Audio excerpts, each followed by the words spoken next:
কিরে ভাই, আজকে ভ্যান ট্যান পুরো ফাঁকা। আজকে মনে হয় বাজারটা ভালো গেছে, বল। যাক, বাজারটা ভালো গেলেই ভালো। হ্যাঁ দিদি, বাজারটা আজকে ভালো হয়ে গেছে। কালকে হোলি না, এর জন্য সব মাল বিক্রি হয়ে গেছে আজকে। যাক, কালকে একটু বেশ হোলি টোলি খেলতে পারবো। ভালো হয়েছে, পুরো ফাঁকা, কোনো টেনশন নেই। বাবা, রং টং নিয়ে এবার বাড়ি যাবো। এ ভাই, সেদিন তোর থেকে কাঁচকলা নিলাম না, আমাদের আজকে বড় এত বড় ইলিশ মাছ এনেছে, 1000 টাকা কেজি। কাঁচকলা দিয়ে আজকে ইলিশ মাছের ঝোল করেছি, দুটো ভাত খেয়ে যা। খেয়ে দেখ কেমন হয়েছে। ইলিশ মাছ দা করেছি তো। ইলিশ মাছ অনেকদিন পরে ইলিশ মাছ। এই সিজনে আবার ইলিশ মাছ পেলে কোথায়? গঙ্গার ইলিশ নাকি? আরে ভাই, গঙ্গার ইলিশ। তোর জামাই অনেকদিন পরে গঙ্গার ইলিশ করছে, তাই এত বড় একটা ইলিশ নিয়েছে। আর তোর কাঁচকলাটা করেছি তো, দারুণ হয়েছে তরকারিটা খেতে, খুব ভালো হয়েছে। চ একটু ভাত খেয়েই যা। তো করে বলছেন যখন, তাহলে একটু খেয়ে যাই। ইলিশ মাছের ব্যাপার তো, গঙ্গার ইলিশ। এহে রহা নেই যাতা। ঠিক আছে, আমি আসছি দিদি ভাই, আমি একটু খেয়েই যাই আজকে। হ্যাঁ, ঘরে ঘরে তাড়াতাড়ি ইলিশ মাছ দিয়ে ভাত খাবি। কতদিন ইলিশ মাছ দিয়ে ভাত খাস না। বস। কলটা কোথায় দিদি? তাহলে একটু হাতটা ধুয়ে আসি। এদিকে নাকি কল? হ্যাঁ হ্যাঁ,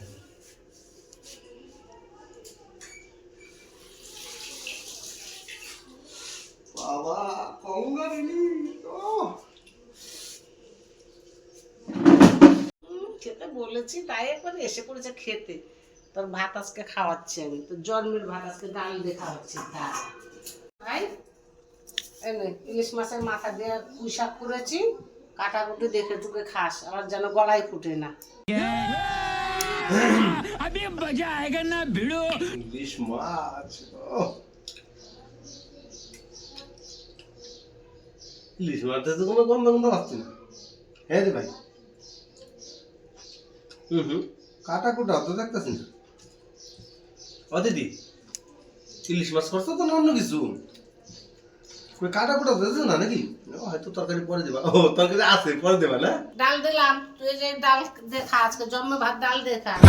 আর আমার কাঁচকলা, তোর কাঁচকলা যদি আমার মাছটাই পুরো নষ্ট হয়ে গেছে, আর খা, তাহলে তোর পিঠ ফাটাবো আজকে। ও দিদি, ওই ভাবে বলছেন কেন দিদি? কেন, কি হয়েছে দিদি?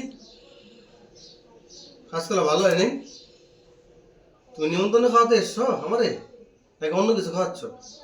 তুই আমার কাঁচকলা দিয়েছিস না বিচা কলা দিয়েছিস? দেখ, দানা ভর্তি। আমার আজকে 1000 টাকার ইলিশ মাছটা গেল নষ্ট হয়ে।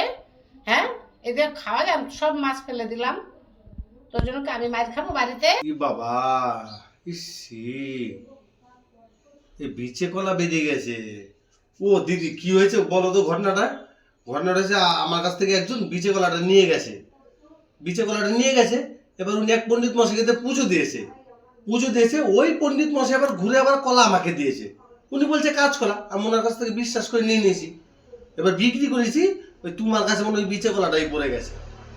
আমিও বুঝতে পারিনি দিদি। সরি দিদি, সরি সরি সরি, আমি বুঝতে পারিনি। তুই যদি বাঁচতে চাস, আজকে আমার 1000 টাকা ফেল। আর নতুন বাসটা দেখেছিস তো, তুই ভাতটা খাচ্ছিস, খা, খেয়ে আবার 1000 টাকা ফেলে যাবে।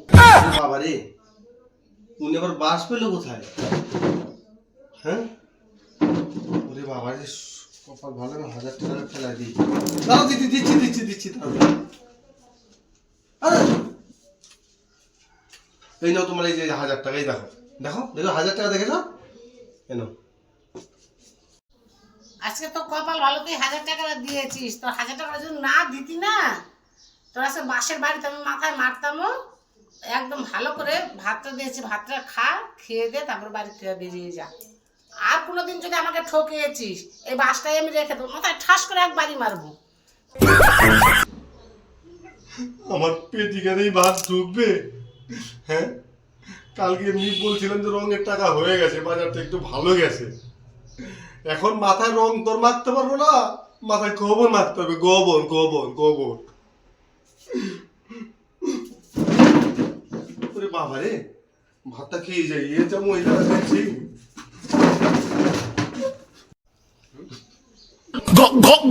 ডাল নেই।